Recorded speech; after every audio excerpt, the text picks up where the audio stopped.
ایک دفعہ کا ذکر ہے، ایک جنگل میں ایک مینا اور ایک چڑیا رہتی تھیں۔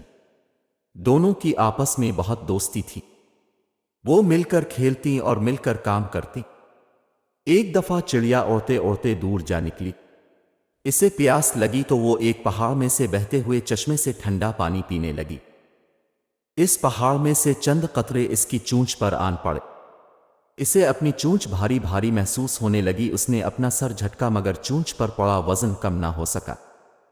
اس نے پہاڑ سے سوال کیا، اے پہاڑ، میری چونچ پر آخر اتنا وزن کیوں؟ پہاڑ بولا، ننھی چڑیا، میں سال میں ایک دفعہ روتا ہوں۔ میرے آنسو سونے کے ہوتے ہیں۔ جب تم نے پانی پیا، اتفاق سے میرے آنسوؤں کے چند قطرے تمہاری چونچ پر پڑے اور تمہاری چونچ کے اوپر سونے کا خول چڑھ گیا ہے۔ چڑیا گھر واپس لوٹ آئی۔ اگلے دن سب پرندے چڑیا کو غور سے دیکھ رہے تھے۔ سونے کی چونچ کی چمک دمک ہی نرالی تھی۔ چڑیا سے سب سونے کی اس چونچ کا راز پوچھتے۔ چڑیا بھولی بھالی ساری کہانی سنا دیتی۔ جنگل میں چڑیا سونے کی چونچ والی مشہور ہو گئی۔ سب اس کی خوبصورتی کی تعریف کرنے لگے۔ باقی تمام چھوٹے پرندے بھی چڑیا سے دوستی کے خواہش مند ہو گئے۔ مینا کو یہ بات پسند نہ آئی۔ اسے چڑیا کی شہرت سے حسد ہونے لگا۔ اسے اپنی کالی چونچ سخت بری لگتی۔ وہ چپ کے کئی بار اس پہاڑ کے نیچے گئی۔ سارا دن گزر جاتا مگر نہ پہاڑ آنسو بہاتا اور نہ ہی مینا کی چونچ سونے کی بنی۔ وہ ہر وقت اسی فکر میں رہتی کہ تو میری چونچ سونے کی ہو جائے یا چڑیا کی سونے کی چونچ کھو جائے۔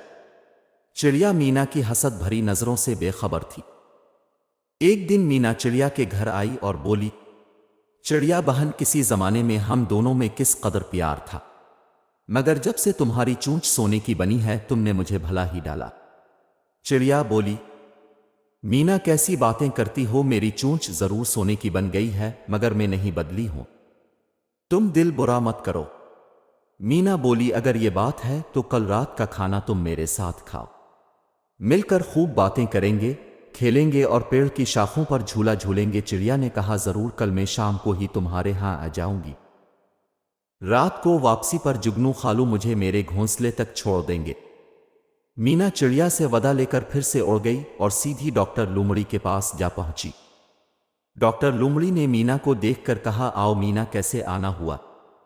کہیں بیمار تو نہیں ہو؟ مینا بولی، ڈاکٹر صاحبہ، کئی دنوں سے سو نہیں سکی، نہ جانے میری نیند کہاں کھو گئی ہے، مہربانی فرما کر مجھے نیند کی دوا دے دیں تاکہ ایک دو دن خوب سو سکوں۔ مینا ڈاکٹر لومڑی سے نیند کی دوا لے کر گھر پہنچی۔ دوائی کو گھونسلے کے ایک کونے میں رکھا اور خود گہری نیند سو گئی۔ اگلے دن چڑیا کے آنے سے پہلے ہی مینا نے 2-3 قسم کے اچھے کھانے چڑیا کے لیے تیار کیے، انہیں شیشے کی پلیٹوں میں سجایا۔ کھانے میں ڈاکٹر لومڑی کی دی ہوئی نیند کی دوائی شامل کر دی اور کام ختم کر کے چڑیا کا انتظار کرنے لگی۔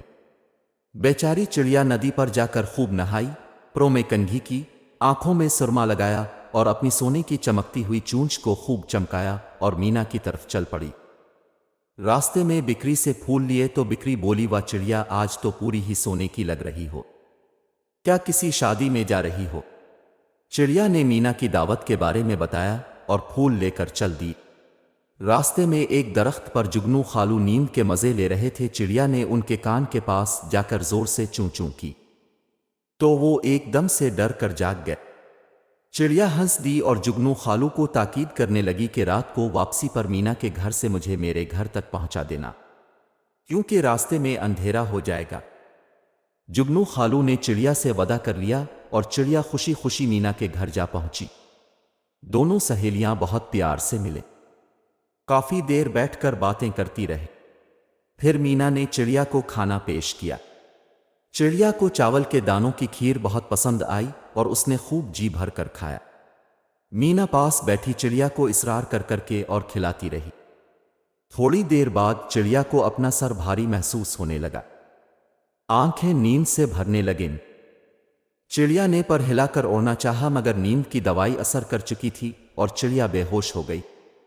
چڑیا کے بے ہوش ہوتے ہی مینا نے جلدی سے چڑیا کی سونے کی چونچ والا خول اتارا، اپنی کالی چونچ کاٹی اور اپنے منہ پر سونے کی چونچ سجا لی اور جلدی سے جنگل کی سمت اڑ گئے۔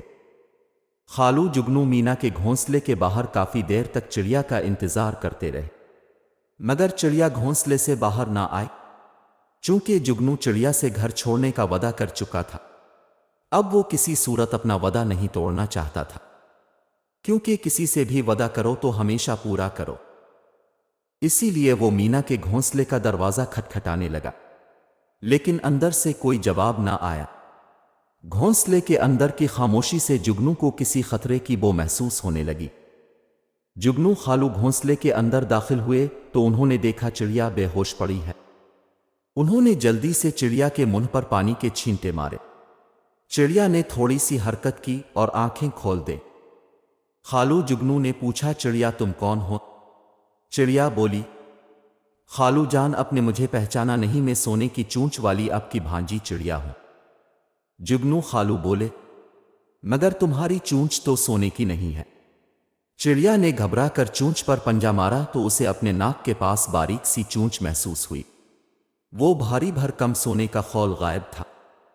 اسے ساری بات یاد آ گئی کہ کس طرح مینا نے اسے دھوکہ دیا۔ اس نے مینا کو بہت ڈھونڈا، مینا وہاں ہوتی تو نظر آتی۔ مینا کو نہ پا کر چڑیا رونے لگی۔ رات کی تاریکی میں چڑیا کے شور نے جنگل میں سوئے تمام پرندوں کو جگانا شروع کر دیا۔ سب چڑیا کے ارد گرد جمع ہو گئے۔ چیل ازار و قطار رو رہی تھی اور خالو جگنو سب کو بار بار مینا کے دھوکے اور چڑیا کی سونے کی چونچ کا قصہ سنانے میں مصروف تھے۔